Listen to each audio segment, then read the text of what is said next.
My experience as a young Marine in heavy combat helped lead me to finding the life I have now. So for the last 15 years, I've been an instructor.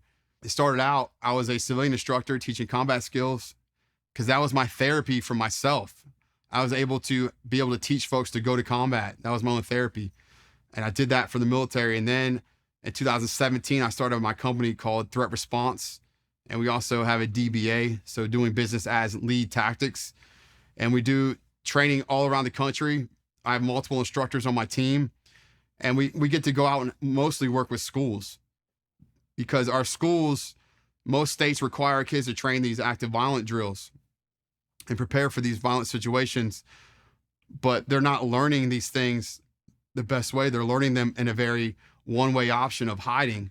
But all of us that have been through heavy combat, we know that options are what matters when you have fear of death or great bodily harm. When you're under attack, you need to have options, never absolutes. So in my company, we get to do that. We also do workplace violence training. We do de-escalation of conflict and conflict management training for different organizations around the country. And it's an honor just to give back and help prepare folks for scary moments in life. When I'm in a trainer and I can share stories about deadly situations or chaotic situations, it's great to explain to a group that are scared, like, look, fear is natural, but courage, though, is a decision. We should never add fear to ourselves when we're preparing for a scary situation.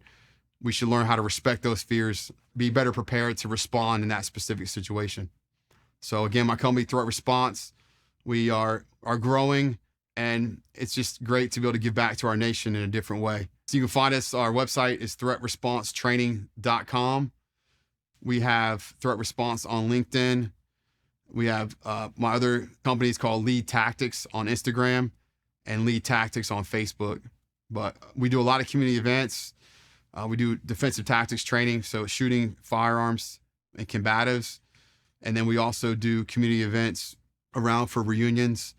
If you were a second Battle of Fallujah veteran or in the area supporting that direct battle, on November 16th, we have a reunion at the National Marine Corps Museum.